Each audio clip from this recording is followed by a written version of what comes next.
ATGC company వాళ్ళది Akarsh CL. ఇది వచ్చేసరికి తీగ జాతి కూరగాయల్లో పండు ఈగని కంట్రోల్ చేయడానికి ఉపయోగపడింది.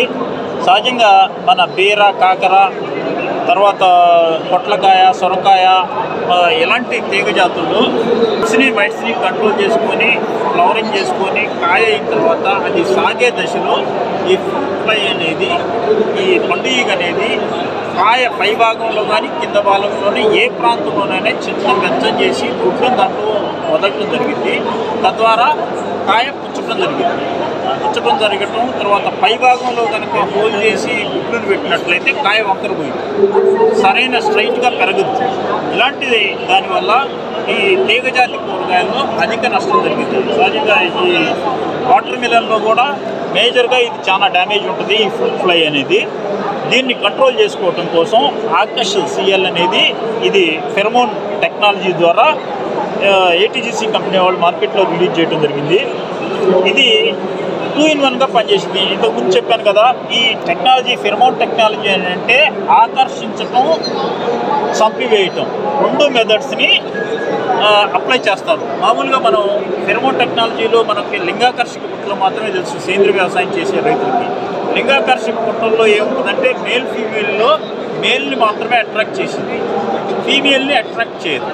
కానీ అదే ఫెరమోన్ టెక్నాలజీలో ఆకర్షణీయులు వచ్చేసరికి మేల్ని ఫీమేల్ని రెండింటినీ కూడా ముందు ఆకర్షించింది.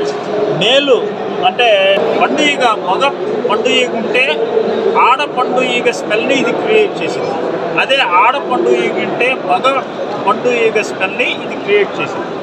నెక్స్ట్ అది ఆకర్షించిన తర్వాత ఆ స్మెల్ రిలీజ్ కావటము, ఇందులో ఉన్న స్మెల్ని ఆకర్షించి రావటం ద్వారా దగ్గరకు వచ్చిన తర్వాత ఇందులో ఫుడ్ ఉంది అనే భ్రాంతి చెందింది. ఫుడ్ ఉంది అనేది ఒక ఫీలింగ్ క్రియేట్ చేసింది దాన్ని.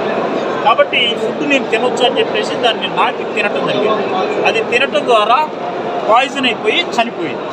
కాబట్టి ఇక్కడ ఈ టెక్నాలజీలో ఏంటంటే ఇది కూడా ఫెరమోన్ టెక్నాలజీ అయినప్పటికీ కూడా ఇందులో మగ ఈగని, ఆడ ఈగని రెండింటినీ ఆకర్షించడం వల్ల మన పంటలో ఈ పురుగు ఉధృతి వల్ల రైతు పోయే నష్టం చాలా తక్కువగా ఉంటుంది.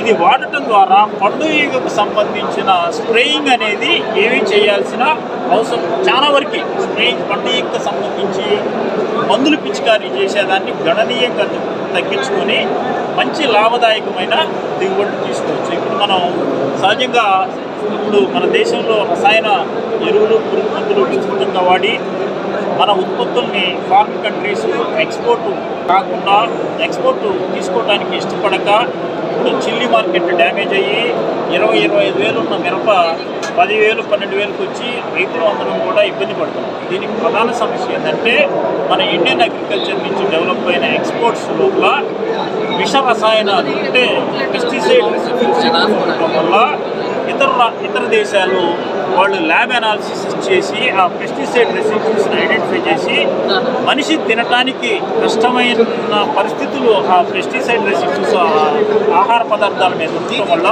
వాళ్ళు రిజెక్ట్ చేస్తారు. కాబట్టి మన ఎక్స్పోర్ట్స్ని బలోపేతం చేసుకోవాలంటే కెమికల్ రసాయనాలను తగ్గించుకుంటూ సేంద్రీయ వ్యవసాయం వైపు అడుగులు వేస్తూ ఎలాంటి టెక్నిక్స్, ఎలాంటి టెక్నాలజీస్ని అడాప్ట్ చేసుకొని ముందుకు పోవాల్సిందిగా రైతు మిత్రులని కోరడం జరుగుతుంది. రైతు మిత్రులకి ధన్యవాదాలు.